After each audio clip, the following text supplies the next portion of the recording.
ትናንት እንከሳሃለን ብለው የዛቱት ባለሀብቶች ዛሬ መንግስት ካቀረበላቸው ልዩ መብት ጋር ተስማምተው ወጡ።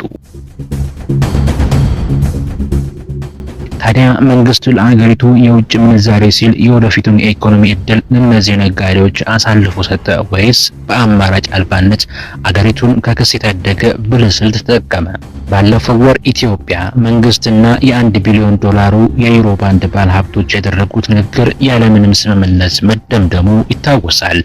ባለሀብቶቹ ግትር ነበሩ።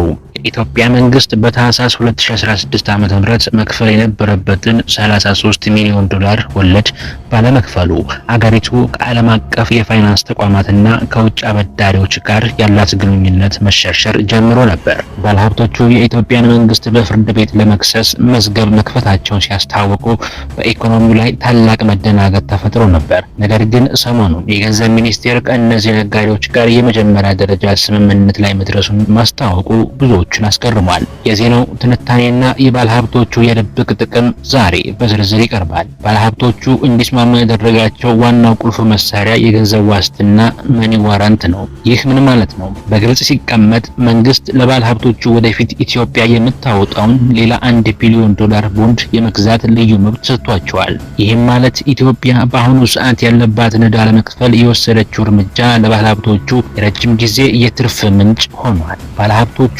በአዲሱ ቦንድ ላይ የሚኖራቸው ድርሻ በአሁኑ ቦንድ ባላቸው መጠን ልክ ሲሆን የወለድ መጠኑም ከዓለም አቀፍ የገበያ ዋጋ በ4.6 በመቶ ከፍ ያለ እንዲሆን ተደርጓል። ይህም ማለት ኢትዮጵያ ወደፊት ቦንድ ስታወጣ ገበያው ከሚጠይቀው ወለድ በላይ ለእነዚህ ባለሀብቶች ጉርሻ ትከፍላለች። ይህ ለኢትዮጵያ ኢኮኖሚ ሉዓላዊነት ታላቅ ጥያቄ ምልክት ነው። ጉዳዩን በቅርበት የሚከታተሉት የፋይናንስ ተንታኙ ዶክተር አብዱል መናን መሐመድ ይህንን ስምምነት ለኢትዮጵያ መንግስት ሌላ አማራጭ የሌለበት ግዴታ ሲሉ ይገልጹታል። ዶክተር አብዱል መናን እንደሚሉት የኢትዮጵያ መንግስት ከቻይናና ከፓሪስ ክለብ አበዳሪዎች ጋር የጀመረውን የዕዳ ሽግሽግ ለማስቀጠል ከዩሮ ቦንድ አበዳሪዎች ጋር ስምምነት ላይ መድረስ የግድ ነበር። ነገር ግን ባለሀብቶቹ በድርድሩ ያገኙት ጥቅም ከኢትዮጵያ ኢኮኖሚ አቅም በላይ መሆኑን ይገልጻሉ። ባለሀብቶቹ ነጋዴዎች ናቸው። የነሱ ዓላማ ትርፍ ማግኘት ነው ሲሉ መንግስት በነጋዴዎችና በፖለቲካዊ አበዳሪዎች መካከል ጠምዶ የአገሪቱን የረጅም ጊዜ ጥቅም አሳልፎ እየሰጠ መሆኑን ፍንጭ ይሰጣሉ። ስምምነቱ የ1 ቢሊዮን ዶላሩን ዕዳ በ12 በመቶ ቅናሽ አድርጎ ወደ 880 ሚሊዮን ዶላር ዝቅ ብሏል።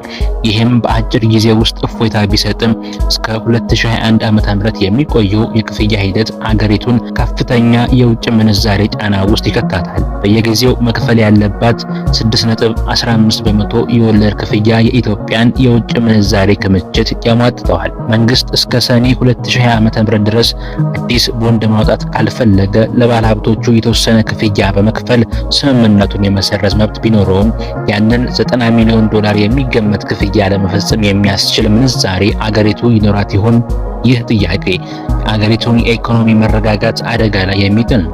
ኢትዮጵያ በታሪኳ ለመጀመሪያ ጊዜ የዩሮ ቦንድ ስታወጣ የኢህአዴግ መንግስት የነበረው ዓላማ እንደ ኢንዱስትሪያል ፓርክ ያሉ መሰረተ ልማቶችን ለመገንባት ነበር። ሆኖም እነዚህ ፕሮጀክቶች የሚፈልገውን የውጭ ምንዛሬ ማመንጨት ባለመቻላቸው አገሪቱ ወደ ዕዳ አረንቋ እንድትገባ ተገደደች። ዛሬ ያለው መንግስት የቀደሙት መንግስታት የፈጠሩት ዕዳ ለመክፈል አዲስና ይበልጥ አደገኛ በሆኑ የብድር ውሎች እየተጠመደ ነው። ይህ የዕዳ መደራረብ ለቀጣዩ ትውልድ ኢትዮጵያን ምን አይነት ኢኮኖሚ ነው እያስረከብን ያለ ነው? ይህ ስምምነት ለአገሪቱ ኢኮኖሚ ሉዓላዊነት ትልቅ ስጋት ነው። በመጨረሻም ይህ ስምምነት አገሪቱን ለአፍታ ከኪሳራ የታደገ ቢመስልም በረጅም ጊዜ ግን የኢትዮጵያን ኢኮኖሚ ለዓለም አቀፍ ባለሀብቶች የገንዘብ ማምረቻ ማሽን እንዲሆን አድርጎታል። መንግስት አዲስ የብድር አማራጭ መፈለጉ ብልሃት ነው ወይስ ለአደጋ የተጋለጠ ነው? እርስዎ ምን ያስባሉ? ኢትዮጵያ ለዕዳ ክፍያ ስትል ለባለሀብቶች የምትሰጠው ልዩ መብት ትክክል ነው? በሰፊው ይወያዩ። ይህ የትንታኔ ቪዲዮ ሼር በማድረግ ለሌሎች ኢትዮጵያውያን ያደርሱ። እንደዚህ አይነት ትልቅና ጠንከር ያሉ የኢኮኖሚና የፖለቲካ ትንታኔዎች እንዲደርሱት ሰብስክራይብ ምልክቱንና የደውል ምልክቷን መጫን አይዘንጉ። ሰላም።